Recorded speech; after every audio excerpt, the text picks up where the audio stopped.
Hello, Tortoise learners. Today we are going to see MLB's hits versus strikeout trend for the last 100 plus years. Uh, let's see what's the story behind the data. First, the blue trend line here is hits. So it's what is hits? It's batter strikes the ball and reaches a base safely or allows another runner to advance without an error from the fielding team.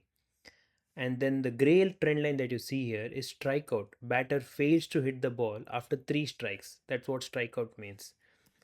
And on the x-axis, it is number of hits per game or its number of strikeouts per game. And on the y-axis is years. Until 1920, it's called dead ball era.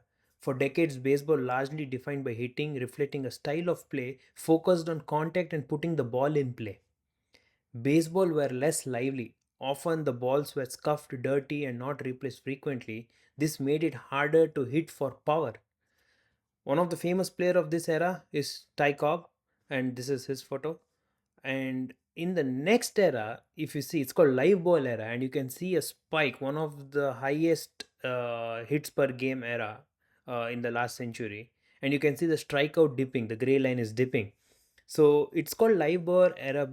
What factors led to this particular trend in this era is like the change in ball manufacturing that made ball fly further and livelier, offensive style of play, rule changes, new hitting strategy, and rise of power hitters.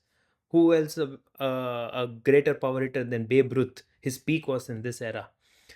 Now, moving on to the next phase, it's called post war era. Here, the strikeout actually catches up significantly with the hits, and you can see the hits slowly trending lower in this era from 1940 to 1970.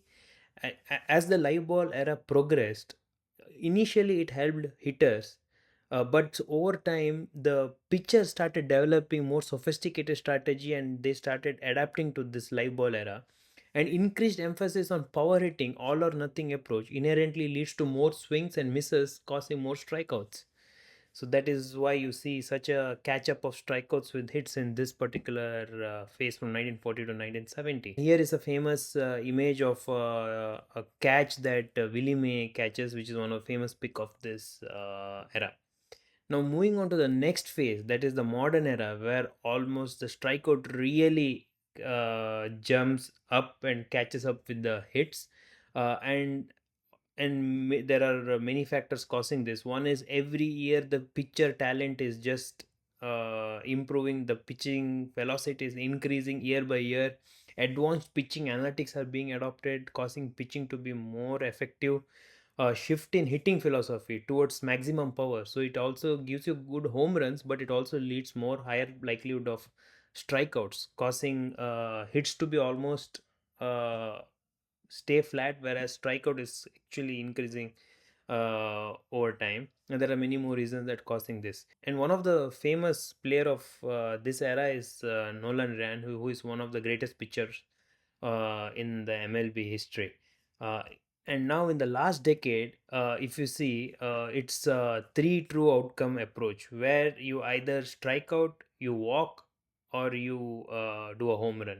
So very less effect from the fielders in the game. It's almost driven by pitchers or hitters.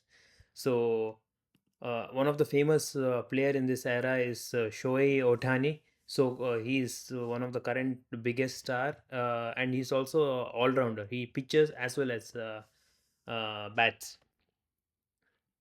So if you like the content, please do like, subscribe, share, and comment. Thank you.